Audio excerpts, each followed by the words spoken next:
ನಮಸ್ಕಾರ ವೀಕ್ಷಕರೇ, Karnataka power TV ನ್ಯೂಸ್ಗೆ ತಮ್ಮೆಲ್ಲರಿಗೂ ಸ್ವಾಗತ. ವಾರ್ತೆಗಳ ವಿವರ.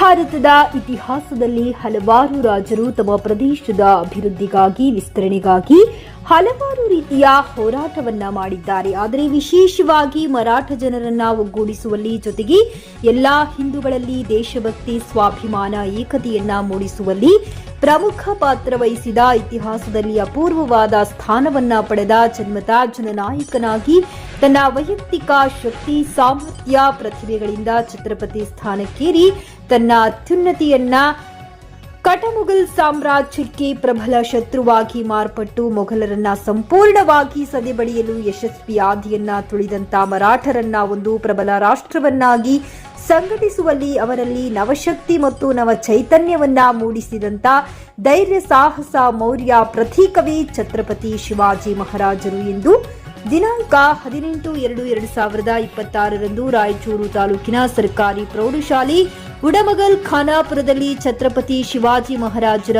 ಜಯಂತಿಯ ಕಾರ್ಯಕ್ರಮದಲ್ಲಿ ಪಾಲ್ಗೊಂಡು ಶಾಲಾ ಕನ್ನಡ ಕಲಾ ಶಿಕ್ಷಕರು ಹಾಗೂ ಜಿಲ್ಲಾ ಕನ್ನಡ ಸಾಹಿತ್ಯ ಪರಿಷತ್ತಿನ ಸಹ ಕಾರ್ಯದರ್ಶಿಯಾದ ಡಾಕ್ಟರ್ ದಂಡಪ್ಪ ಬಿರಾದಾರ್ ಮಾತನಾಡಿದರು.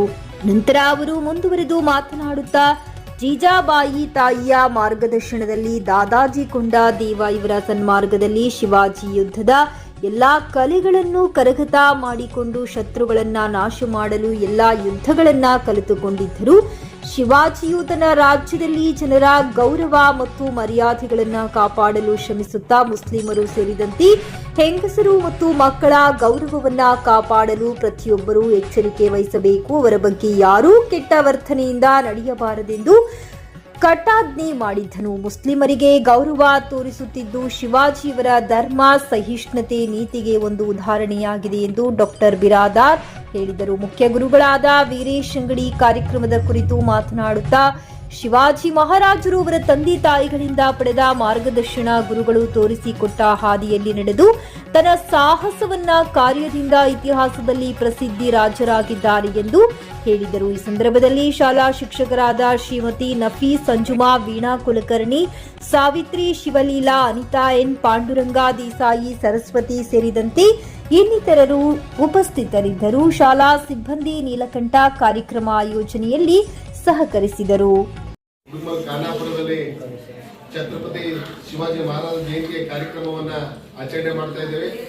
ವಿಶೇಷವಾಗಿ ಕರ್ನಾಟಕದ ಘನ ಸರ್ಕಾರ ಜೊತೆಗೆ ಇವತ್ತ ಜಿಲ್ಲಾಡಳಿತ ಬಹಳ ಅರ್ಥಪೂರ್ಣವಾದಂತ ಈ ಒಂದು ಜಯಂತಿಯ ಕಾರ್ಯಕ್ರಮವನ್ನ ಆಯೋಜನೆಯನ್ನ ಮಾಡಿತ್ತು. ಆ ಹಿನ್ನೆಲೆಯಲ್ಲಿ ವಿಶೇಷವಾಗಿ ನಮ್ಮ ಶಾಲೆಯಲ್ಲಿ ಈ ಒಂದು ಕಾರ್ಯಕ್ರಮವನ್ನ ಆಯೋಜನೆಯನ್ನ ಮಾಡಲಾಗಿದೆ. ಬಹುಶಃ 1627 ಮತ್ತು 30ರಿಂದ 1680 ಕಾಲಾವಧಿಯನ್ನ ಶಿವಾಜಿಯವರ ಕಾಲಾವಧಿ ಎಂದು ನಾವು ಕರಿತಾ ಇದ್ದೇವೆ. ಶಿವಾಜಿಯವರು 1630 ಶಿವನೇರು ದುರ್ಗದಲ್ಲಿ ಇವರು ಜನನವಾಗ್ತಾ ಇದೆ. ಬಹುಶಃ ಸಹಜಾ ಭೋಸ್ಲೆ ಮತ್ತು ಜೀಜಾಬಾಯಿಯವರ ನೆಚ್ಚಿನ ಮಗನಾಗಿ ಜನಿಸ್ತಾರೆ. ಶಿವಾಜಿಯವರು ನಿಮ್ಮ ಹಾಗೆ ಸಣ್ಣವರಿರುವಾಗ ಕೈಯಾಗ ಪೆನ್ ಇರಲಿಲ್ಲ, ಕೈಯಾಗ ಕತ್ತಿಯನ್ನು ಹಿಡಿದರು. ಅವರು ನಿಮ್ಮ ಹಾಗೆ ದ್ವಿಚಕ್ರ ವಾಹನ ಹತ್ತಲಿಲ್ಲ, ಅವರು ಕುದುರೆಯನ್ನು ಹತ್ತಿದರು, ಆನೆಯನ್ನು ಹತ್ತಿದರು. ಅವೆಲ್ಲವೂ ಯುದ್ಧದ ಕಲೆಗಳನ್ನ ಬಾಲ್ಯದಿಂದಲೇ ವಿದ್ಯಾರ್ಥಿ ಜೀವನದಿಂದಾಗಲೇ ಶಸ್ತ್ರಾಸ್ತ್ರಗಳನ್ನ ಅಭ್ಯಾಸವನ್ನ ಮಾಡುವುದರ ಮೂಲಕ ವಿಶೇಷವಾಗಿ ಅವರ ಗುರುಗಳಾಗಿರುವಂತ ದಾದಾಜಿ ಕೊಂಡದೇವರ ಒಂದು ಮಾರ್ಗದರ್ಶನದಲ್ಲಿ ಯುದ್ಧದ ಎಲ್ಲ ಕಲೆಗಳನ್ನ ಕರಗತ ಮಾಡಿಕೊಂಡರು. ನಂತರ ಅವರು ವಿಶೇಷವಾಗಿ 1674ರಲ್ಲಿ ಅವರ ಪಟ್ಟಾಭಿಷೇಕ ಆಗ್ತಾ ಇದೆ. ಆ ಒಂದು ಪಟ್ಟಾಭಿಷೇಕವು ಆ ಒಂದು ಸಂದರ್ಭದಲ್ಲಿ ಲಕ್ಷಾಂತರ ಜನ ಸೇರ್ತಾರೆ. ಅದೊಂದು ದಾಖಲೆ ರೀತಿಯ ಪಟ್ಟಾಭಿಷೇಕವಾಗ್ತಾ ಇದೆ. ಆ ಪಟ್ಟಾಭಿಷೇಕದ ಹಿನ್ನೆಲೆ ಏನಂದ್ರೆ, ಇಡೀ ಭವ್ಯ ಭಾರತದಲ್ಲಿ ಹಿಂದುತ್ವದವನ್ನ ಒಂದುಗೂಡಿಸುವಂತಹ ಒಂದು ಪ್ರಕ್ರಿಯೆಗೆ ದಿಟ್ಟವಾದ ಹೆಜ್ಜೆ ಇಟ್ಟು ಇಡೀ ಮರಾಠರನ್ನ ಒಂದುಗೂಡಿಸಿದಂತ ಏಕೈಕ ಮಹಾರಾಜ ಯಾರಂದ್ರೆ ಅದು ನಮ್ಮ ಛತ್ರಪತಿ ಶಿವಾಜಿ.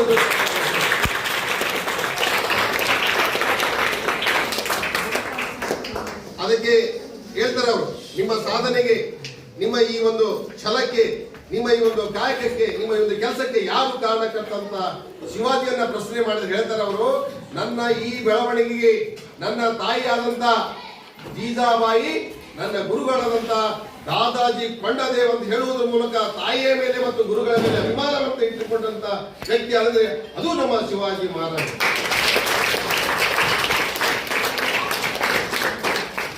ಬಹುಶಃ ಆ ಸಂದರ್ಭದಲ್ಲಿ ನಮ್ಮ ದೇಶದಲ್ಲಿ ಮೊಘಲರು ಆಡಳಿತ ಮಾಡ್ತಾ ಇದ್ರು. ಅಂದ್ರೆ ಮೊಘಲರು ನಮ್ಮ ಪ್ರದೇಶವನ್ನು ಆಕ್ರಮಣ ಮಾಡ್ತಾ ಇದ್ರು.